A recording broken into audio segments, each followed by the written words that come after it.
Hi, this is Tiambe Lockhart, and you're listening to Off to the Land of Milk and Honey. And this is a podcast that is a thrival guide for Indigenous women. Indigenous women meaning Native American women, Black women who are indigenous to this whole world, Asian and Latina women, women of color that identify with their pre-colonial ancestors and traditions, and others. Everyone's welcome to listen to this, but this is specifically for Indigenous women because there is a lack of joy and the illusion that we're not safe is very imprinted into the society. So I created this podcast because I wanted to empower us, and I wanted to share things that I'm learning, wisdom that I'm learning through mastering my mind. And that means changing my perception, which is one of our biggest tools that we can do, that we have, is to decide to look at something different from how we're looking at it. And also taking accountability with doing shadow work and seeing how we're participating in the agreement that we're not safe, or how we're participating in the agreements that we've made or our ancestors have made that we don't deserve joy, that we're not powerful. Also, I'm sharing spiritual tools that I love or that I use, because it's just all about empowering. And we were given the 4 elements and the elementals and our minds, animalistic side to ourselves, our lower vibration selves. We were given all of that. And that can be a great thing as well. That can be an attribute as well, just understanding our lower part and just using everything we have to get out of this hellhole. So today we are talking about magnetism. And this is Auset. This is the 9th sphere in the Kemetic Tree of LIfe. And before that, I wanted to speak a little bit about Scorpio moon and the Scorpio archetype.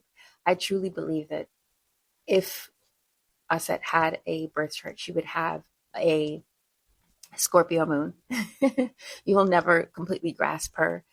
I have a Scorpio moon too. I think you have to just relinquish control that you'll ever completely understand a Scorpio moon. And also, she has a story about her and the 7 scorpions, that she was traveling with her son and the 7 scorpions hiding from Set.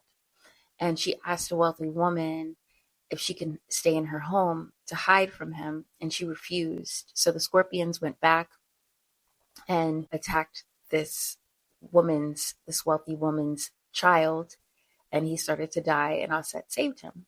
So that's a little Scorpio story. But it's also a Scorpio full moon. Depending on when I put this out, it might be out on the day of the full moon or the day before. We have a Scorpio full moon, and I just want to talk about like the archetype of Scorpio, so that Scorpio moon, Scorpio suns, people who have Scorpio placements, or children that have Scorpio placements, or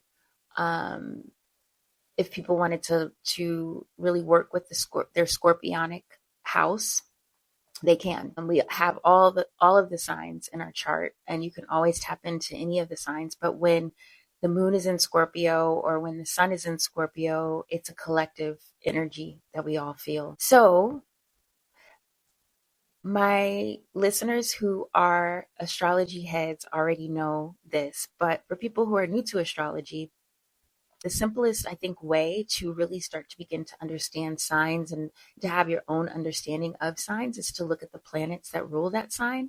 Every sign is ruled by a planet. So, Gemini and Virgo are ruled by Mercury. Libra and Taurus is ruled by Venus. And Scorpio is ruled by Mars. And Mars is the planet of action, how you get things done. It's the fuck or fight planet. It's your drive and your force, your will. And it can be seen as a planet of war. So Aries is also ruled by Mars. And Aries, as we all know, have hands. And it's not a bad thing because, our ancestors, when in pre-colonial times, we needed somebody to fight these wars for us. We needed somebody to defend us. And that archetype of the warrior is important. Courage, it's very important. I love Aries, but Aries is Mars during the day. You see that we're having a war, like there's destruction, there's fire, there's this, there's that. Scorpio is also ruled by Mars, but it's a feminine sign, and it's a war at night. So it's more of a psychological war or spiritual war. Scorpio is psychology, and it doesn't always have to be like that. You know, if you're dealing with a high vibrational Scorpio, we're not trying to go to war, psychological war, but we're good at it. You know, if we have to defend ourselves. And so just a little note, like if somebody is a high vibrating Scorpio moon, don't come for them. Don't try to go to war with them. Don't start no shit with them, because that's our comfort zone. Your moon is your comfort, you know? So, and being able to see in the dark is one of Scorpio moon's biggest attributes. So the other thing I want to speak about with Scorpio is the animal archetypes. There's 3 animal archetypes of Scorpio, and this is what helps me to understand Scorpio a lot. So there's a scorpion, which is the lower frequency of Scorpio, which is when Scorpio can be extremely petty. And when Scorpio feels endangered or doesn't have control, if they're a low vibrational Scorpio, it's going to sting you back. If it thinks that you're trying to hurt it, it's going to sting you back. If you did sting it, it's going to wait and it's going to get that sting back, whether it's 5 hours or 50 years. So that's the lower vibration of it. And then the highest vibration of Scorpio is the eagle. And that is being very close to God, which I think is kind of representative of Scorpio, and having that psychic ability and having that ability to hear spirit and to see in the dark what others can't see. The eagle flies above the storm, you know, so the eagle is not petty. It's not getting into fights. It might get its food and it might have to fight sometimes, but it's not really looking to be petty as the scorpion is. So I just want to add also the attributes of Scorpio moon. First of all, there is a lot of smear campaigns about us. There's a lot of slander, but I think that when I hear a lot of slander about it, it's from this colonized lens. It turns away from difficulty. It turns away from challenges. It wants everything to be smooth. And even in this society, we're more into comfort and convenience rather than understanding what needs to be done. And so because Scorpio moon has the attributes of determination, very, very strong willpower, and willpower, when it's aligned with the divine will, it's incredible. And we'll talk about the aligning yourself with the divine will and using that divine masculine and leadership, positive leadership versus negative leadership, tyranny, when we get to Haru, the 6th Sephirah. But Scorpio has a determination and very strong willpower that a lot of us, that when we come here to Earth, we're able to change and clear out and cleanse our bloodlines because we have such determination, because we are able to see things that other people cannot see. We see underneath the surface. And also, we're incredible alchemizers. If you give us something, we're going to make something out of it. We turn shit to sugar. Also, we're very devotional people. We're ride or die. If we fuck with you, we will fuck with you. Because Scorpio is a fixed sign. So that means you have mutable signs. There's a lot more movement. You have cardinal signs, which starts things, Libra, Aries, Capricorn, Cancer. But fixed, it's not going anywhere. So our opposite sign is Taurus. Taurus is stubborn. We're on the same axis as Taurus. We're emotions, we're water. So we're fixed. We're locked in. When we love someone, when we care for someone, when we commit to something, we're very locked in. And when we're vibrating high, we're able to access a power that is like none other. So I just wanted to add these things because I think that Scorpio moons just keep getting a bad rap. And I think it's a little dangerous because people who are new to astrology, or especially younger kids, they might feel bad about having a Scorpio moon and bad about their emotions. And the last thing that you want to do is to suppress your emotions and not feel what you need to feel, because I do believe that emotions are superpowers. And there's been times where I would get so upset, angry at someone, and I wouldn't act on it. I wouldn't yell or fight them, but I would just get really pissed off. Later on, I would find out that they were doing weird shit behind my back, that they were betraying me. I'm glad that I took heed to my anger that I was feeling and didn't repress it. I'm glad that I felt what I felt, because your emotions are your compass. So I just wanted to put those things out there so that people can get a little bit more of an awareness for Scorpio. And then in the middle, you have the Phoenix rising. And this is something that I think is important for Scorpios, and especially Scorpio moons, to understand, because again, your moon is your comfort zone. So Scorpio moons, we have a big, huge responsibility to constantly be shedding and to constantly be going around the wheel of creating, giving birth and death, giving birth and death. That's why I'm always creating. And even when I'm not creating, I'm resting so that I can go create some more. So that's really important. Just being very mindful, because Scorpio is a very powerful sign because its co-ruler is Pluto, and Pluto rules power, death, regeneration. And that's why Scorpio sometimes gets a bad rap, because when it's in its lower vibration, Scorpio wants to control. Scorpio wants to dominate. Scorpio creates chaos. Scorpio is obsessed with their desires.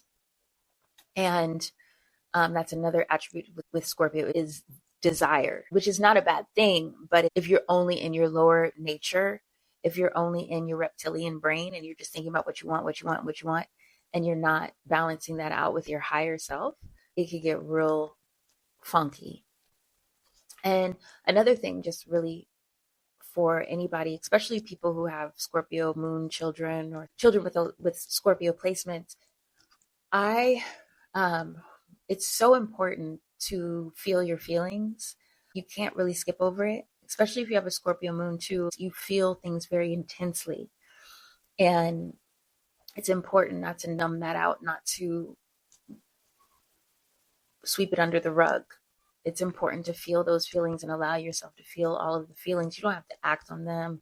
But that's why I also love doing like hot yoga, is because number one, I like intensity in my life, and like creating and hot yoga or doing some sort of exercise is a really great way of releasing that intensity. What I want to share with you guys, what I've learned with being a Scorpio moon, and also my son is a Scorpio moon as well, is that you feel a lot of fire, you feel a lot of intensity, you feel a lot of strong feelings, and learn to sit with that heat, because Scorpio is water, but it's hot. I think of Sekhmet, and Sekhmet is the Kemetic goddess, lioness goddess, and she is also Kundalini. She's the most fiercest healer, but she also will rip your head off. But she a lot of times is sitting. What she teaches us is our ability to just sit with that desire, sit with our emotions. I'm not saying that you can't go and run to get it out, but just being with them and not running from them. And then when you have all that Kundalini, when you have all of that fire and desire and all the things like running through you, you set your gaze at your goals, and you let go of trying to control other people trying to control things you can't control, and you set your gaze at what you can control. When you do this, that's when you become a magnet for what you want, what you need.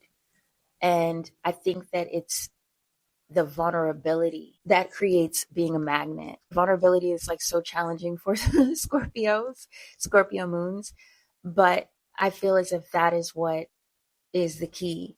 That is kind of like having to go through that wound, that portal of being vulnerable, of when you learned as a child that you can't be vulnerable somewhere along the line.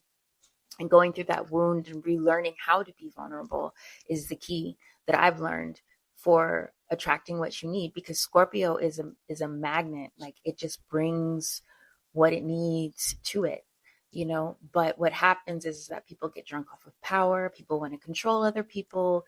People want to control their environment. I think the environment is really important too, but being micromanaging of other people in the environment is not the vibe. But I do have to say that when you are around people that you can trust, you're able to be vulnerable. And I think that it's so important to understand that Scorpio moons really need to trust people. My own personal experience is that my Libra sun and all of my Libra stellium, it would take over, and I would just people please, people please, people please. Had no business being in some environments or being friends with people or whatnot who I know were stabbing me in the back, but I was still trying to kind of make it work. And it's just like, no, just leave it. It's really important for Scorpio to be in spaces where they can trust others and they're safe. So then you can be vulnerable, and then you can be a magnet. I think lower vibrational Scorpios just do too much. That's all it is. Just learning to be still is great. So we're going to read from Ra'un Nefer Amin's book, Ma'at 11 Laws of God. So he says, the ninth sphere of the Tree of Life corresponds to man's learning faculty, the programming of behavior, mental, emotional, and physical performance, as well as correction of health disorders. Its characteristic is receptivity.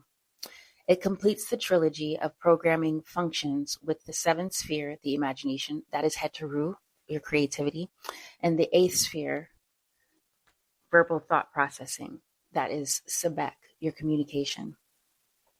How well we are able to use imagery and affirmations to program our spirit to affect changes in our behavior, learning, state of health, and performances depends on our degree of receptivity. Degrees of receptivity correlate with states of consciousness which depend on brave wave activity. So he then goes on to talk about ideal states of receptivity are known as meditation states, hypnotic states, altered states of consciousness, trance, hyper-suggestible states. So we can activate these states, he's saying, by using emotions, by using chanting, by using frequencies, hertz. Because what he's basically saying is that a lot of us will say, oh, I want to make these changes, and we're doing it in this conscious place.